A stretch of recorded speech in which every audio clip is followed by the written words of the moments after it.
ಮಹಿಳೆ ಕಿಡ್ನಾಪ್ ಪ್ರಕರಣದಲ್ಲಿ ಭವಾನಿಗೆ ಸಂಕಷ್ಟ ಎದುರಾಗಿದೆ. ಹೊಳೆನರಸೀಪುರದ ಭವಾನಿ ರೇವಣ್ಣ ನಿವಾಸಕ್ಕೆ ಎಸ್ಐಟಿ ಟೀಮ್ ಬಂದಿದೆ. ಭವಾನಿ ವಿಚಾರಣೆಗಾಗಿ ಎಸ್ಐಟಿ ಅಧಿಕಾರಿಗಳ ತಂಡ ಆಗಮಿಸಿದೆ. ನಿನ್ನೆ ಭವಾನಿ ರೇವಣ್ಣಗೆ ಎಸ್ಐಟಿ ನೋಟಿಸ್ ಅನ್ನ ನೀಡಿತ್ತು. ಬೆಳಿಗ್ಗೆ 10ರಿಂದ ಸಂಜೆ 5 ಗಂಟೆಯ ಒಳಗೆ ಬರುವಂತೆ ಸೂಚಿಸಿತ್ತು ಎಸ್ಐಟಿ. ಹೊಳೆನರಸೀಪುರದ ನಿವಾಸದಲ್ಲಿ ಹಾಜರಿರಬೇಕು ಅಂತ ನೋಟಿಸ್ ಅನ್ನ ಕೊಡಲಾಗಿತ್ತು. ಈಗ ಇನ್ಸ್ಪೆಕ್ಟರ್ ಶ್ರೀಧರ್ ನೇತೃತ್ವದ ಎಸ್ಐಟಿ ತಂಡ ಆಗಮಿಸಿದೆ. ಎಸ್ಐಟಿ ಅಧಿಕಾರಿಗಳು ಬಂದಿದ್ದಾರೆ. ಬೊಲೆರೋ ವಾಹನದಲ್ಲಿ ಆಗಮಿಸಿದ್ದಾರೆ. ಮನೆಯಲ್ಲಿ ಭವಾನಿ ಇದಾರಾ ಅಂತ ಸಿಬ್ಬಂದಿ ವಿಚಾರಣೆ ನಡೆಸ್ತಾ ಇದ್ದಾರೆ. ಹೊಳೆನರಸೀಪುರ ನಿವಾಸದಲ್ಲಿ ಹಾಜರಿಲ್ಲ ಭವಾನಿ. 15 ದಿನಗಳ ಹಿಂದೆನೆ ಹೊಳೆನರಸೀಪುರದ ಮನೆಯನ್ನ ಬಿಟ್ಟಿದ್ದಾರೆ ಭವಾನಿ. ದೃಶ್ಯದಲ್ಲಿ ನೋಡ್ತಾ ಇದ್ದೀರಿ, ಹಾಸನದ ಹೊಳೆನರಸೀಪುರದಲ್ಲಿರುವಂತಹ ರೇವಣ್ಣ ಅವರ ನಿವಾಸ. ಹೊಳೆನರಸೀಪುರದ ಈ ನಿವಾಸಕ್ಕೆ ಎಸ್ಐಟಿ ಅಧಿಕಾರಿಗಳು ಬಂದಿದ್ದಾರೆ. ನೋಟಿಸ್ ಅಲ್ಲಿ ಹೇಳಿದ್ರು 10ರಿಂದ ಸಂಜೆ 5 ಗಂಟೆ ಒಳಗಡೆ ಹಾಜರಿರಬೇಕು ಅಂತ.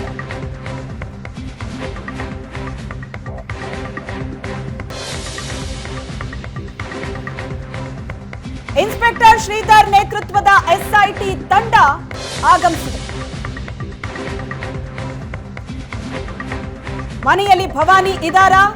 ಸಿಬ್ಬಂದಿ ವಿಚಾರಣೆ ನಡೆಸ್ತಾ ಇದ್ದಾರೆ. ಹಾಗೆ ನೋಡಿದ್ರೆ ಕಳೆದ 15 ದಿನಗಳಿಂದ ಈ ಮನೆ ಖಾಲಿಯಾಗಿದೆ.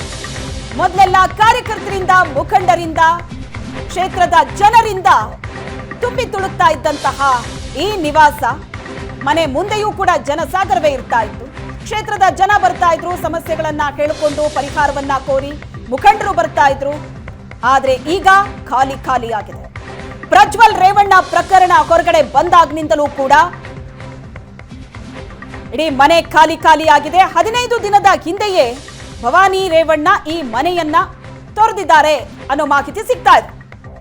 ಈ ಬಗ್ಗೆ ಹೆಚ್ಚಿನ ಡೀಟೇಲ್ಸ್ ಅನ್ನ ಕೊಡ್ತಾರೆ ನಮ್ಮ ಪ್ರತಿನಿಧಿ ಹರೀಶ್ ಸಂಪರ್ಕದಲ್ಲಿದ್ದಾರೆ.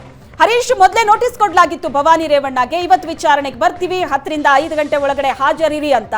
ಆದ್ರೆ ಈಗ ಎಸ್ಐಟಿ ಅಧಿಕಾರಿಗಳೇನೋ ಬಂದಿದ್ದಾರೆ. ಆ ಮನೆಯಲ್ಲಿ ಭವಾನಿ ರೇವಣ್ಣ ಇದ್ದಾರಾ? ಮಾಹಿತಿ ಪ್ರಕಾರ 15 ದಿನದ ಹಿಂದೆನೆ ಆ ಮನೆಯಿಂದ ಹೊರಟಿದ್ದಾರಂತೆ. ಸೊ ಈಗ ಯಾರೆಲ್ಲ ಬಂದಿದ್ದಾರೆ ಅಲ್ಲಿ? ಶ್ವೇತಾ, ಭವಾನಿ ರೇವಣ್ಣಗೆ ಸಂತ್ರಸ್ತೆಯ ಕಿಡ್ನಾಪ್ ಪ್ರಕರಣದಲ್ಲಿ ಬಂಧನ ಭೀತಿ ಎದುರಾಗಿದೆ. ಜಾಮೀನಿಗೆ ಅರ್ಜಿಯನ್ನು ಸಲ್ಲಿಸಿದ್ರು. ಜಾಮೀನು ಅರ್ಜಿ ವಜಾ ಆದ ಹಿನ್ನೆಲೆಯಲ್ಲಿ ಭವಾನಿ ರೇವಣ್ಣಗೆ ಈಗ ಬಂಧನ ಭೀತಿ ಇದೆ. ಆದರೆ ಎಸ್ಐಟಿ ಅಧಿಕಾರಿಗಳು ಇಂದು ಜೂನ್ 1 ಇಂದು ಬೆಳಗ್ಗೆ 10 ಗಂಟೆಯಿಂದ 5 ಗಂಟೆವರೆಗೂ ತಾವು ವಿಚಾರಣೆಗೆ ಸಹಕಾರನ ನೀಡಬೇಕು ಅಂತ ನೋಟಿಸನ್ನು ನೀಡಿದರು. ಅದೇ ರೀತಿ ಎಸ್ಐಟಿ ಅಧಿಕಾರಿಗಳ ತಂಡ ಈಗ ಭವಾನಿ ರೇವಣ್ಣವರ ನಿವಾಸಕ್ಕೆ ಆಗಮಿಸಿದೆ. ಇಲ್ಲಿ ದೃಶ್ಯಗಳಲ್ಲಿ ತಾವು ನೋಡಬಹುದು. ಎಸ್ಐಟಿ ಅಧಿಕಾರಿಗಳು ಈಗ ಬಂದಿದ್ದಾರೆ. KA 11G0792 ಈ ಸಂಖ್ಯೆಯ ಬೊಲೆರೋ ವಾಹನದಲ್ಲಿ ಎಸ್ಐಟಿ ಅಧಿಕಾರಿಗಳು ಈಗ ಭವಾನಿ ರೇವಣ್ಣವರ ನಿವಾಸಕ್ಕೆ ಬಂದಿದ್ದಾರೆ. ಆದರೆ ಭವಾನಿ ರೇವಣ್ಣನವರು ಹೊಳೆನರಸೀಪುರದ ಈ ನಿವಾಸದಲ್ಲಿ ಸದ್ಯ ಇಲ್ಲ. ಎಸ್ಐಟಿ ಅಧಿಕಾರಿಗಳ ಎದುರು ಇವತ್ತು ಅವರು ಹಾಜರಿರಬೇಕಿತ್ತು. ಜೊತೆಗೆ 10 ಗಂಟೆಯಿಂದ 5 ಗಂಟೆಯವರೆಗೆ ತಮಗೆ ವಿಚಾರಣೆಗೆ ಬರ್ತೇವೆ, ಆ ಸಂದರ್ಭದಲ್ಲಿ ತಾವು ಖುದ್ದು ಹಾಜರಿದ್ದು ತನಿಖೆಗೆ ಸಹಕಾರವನ್ನು ನೀಡಬೇಕು ಅಂತ ಎಸ್ಐಟಿ ಅಧಿಕಾರಿಗಳು ನೋಟಿಸ್ನಲ್ಲಿ ತಿಳಿಸಿದ್ದರು. ಆದ್ರಂತೆ ಈಗ ಎಸ್ಐಟಿ ಅಧಿಕಾರಿಗಳು ಬಂದಿದ್ದಾರೆ. ಎಸ್ಐಟಿ ಅಧಿಕಾರಿಯಾದಂತಹ ಇನ್ಸ್ಪೆಕ್ಟರ್ ಶ್ರೀಧರ್ ಅವರು ಈಗ ಬಂದಿದ್ದಾರೆ. 2 ವಾಹನಗಳು ಸಹ ಈಗ ಬರುವ ಸಾಧ್ಯತೆ ಇದೆ. ಆದರೆ ಸದ್ಯ ಈಗ ಒಂದು ವಾಹನದಲ್ಲಿ ಇನ್ಸ್ಪೆಕ್ಟರ್ ಶ್ರೀಧರ್ ಅವರು ಬಂದಿದ್ದಾರೆ. ನೀವಿಲ್ಲಿ ದೃಶ್ಯಗಳಲ್ಲಿ ನೋಡಬಹುದು. ಭವಾನಿ ರೇವಣ್ಣನವರ ಮನೆಯ ಮುಂಭಾಗದಲ್ಲಿ ಬೊಲೆರೋ ವಾಹನದಲ್ಲಿ ಕಾರ್ನಲ್ಲಿ ಇನ್ಸ್ಪೆಕ್ಟರ್ ಶ್ರೀಧರ್ ಕುಳಿತಿದ್ದಾರೆ. ಈ ಸಂಜೆ 5 ಗಂಟೆಯವರೆಗೂ ಸಹ ಇನ್ಸ್ಪೆಕ್ಟರ್ ಮತ್ತು ಈ ಒಂದು ಎಸ್ಐಟಿ ಅಧಿಕಾರಿಗಳು ಈ ಭವಾನಿ ರೇವಣ್ಣವರ ನಿವಾಸದಲ್ಲೇ ಇರಲಿದ್ದಾರೆ.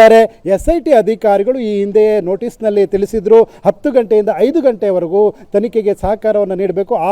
ಆ ಸಮಯದಲ್ಲಿ 10ರಿಂದ 5 ಗಂಟೆ ಏನು ಸಮಯ ಇದೆ, ಆ ಸಮಯದಲ್ಲಿ ನಾವು ಒಂದು ಸಮಯಕ್ಕೆ ನಾವು ಬರ್ತೇವೆ ಅಂತ ಹೇಳಿದರು. ಅದೇ ರೀತಿ ಈಗ 20 ನಿಮಿಷಗಳ ಹಿಂದೆ ಎಸ್ಐಟಿ ಅಧಿಕಾರಿಗಳು ಬಂದಿದ್ದಾರೆ. ಆದರೆ ಸದ್ಯ ಭವಾನಿ ರೇವಣ್ಣ ಮನೆಯಲ್ಲಿ ಇಲ್ಲ.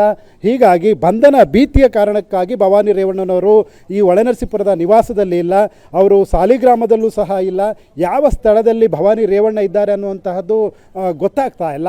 ಈಗ KR ನಗರದ ಸಂತ್ರಸ್ತೆ ಮಹಿಳೆಯೊಬ್ಬರ ದೂರಿನ ಹಿನ್ನೆಲೆಯಲ್ಲಿ ಅವರ ವಿರುದ್ಧ ಭವಾನಿ ರೇವಣ್ಣ ಅವರ ವಿರುದ್ಧವೂ ಸಹ ಪ್ರಕರಣ ದಾಖಲಾಗಿರುವ ಹಿನ್ನೆಲೆ ಈಗ ಜಾಮೀನು ಅರ್ಜಿ ವಜಾ ಆಗಿದೆ. ಭವಾನಿ ರೇವಣ್ಣ ಅವರಿಗೆ ಬಂಧನ ಭೀತಿ ಇದೆ. ಆದರೆ ಇದರ ನಡುವೆ ಇಂದು SIT ಅಧಿಕಾರಿಗಳು ಡೇಟನ್ನು ಫಿಕ್ಸ್ ಮಾಡಿದ್ರು. ತಾವು ವಿಚಾರಣೆಗೆ ಸಹಕಾರವನ್ನು ನೀಡಬೇಕು ಅನ್ನುವಂತಹ ಸೂಚನೆಯನ್ನು ನೀಡಿದರು. ಆದರೆ ವಿಚಾರಣೆಗೆ ಸಹಕಾರ ನೀಡೋದಕ್ಕೆ ಇನ್ನೂ 5 ಗಂಟೆವರೆಗೂ ಸಮಯ ಇದೆ.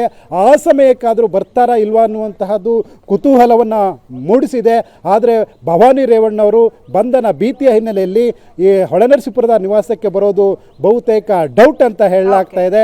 ಆದರೆ SIT ಅಧಿಕಾರಿಗಳು ಏನು ನೋಟಿಸನ್ನು ನೀಡಿದರು ಅದರಂತೆ ಇಂದು ಬೆಳಗ್ಗೆ 20 ನಿಮಿಷಗಳ ಹಿಂದೆ ಬಂದು SIT ಅಧಿಕಾರಿಗಳು ಈಗ ಭವಾನಿ ರೇವಣ್ಣರ ಮನೆ ಮುಂಭಾಗದಲ್ಲಿ ಮೊಕ್ಕಾಮಿದ್ದಾರೆ. ಶ್ವೇತಾ, ಥ್ಯಾಂಕ್ ಯು ಹರೀಶ್ ನಿಮ್ಮೆಲ್ಲ ಡೀಟೇಲ್ಸ್ಗೆ.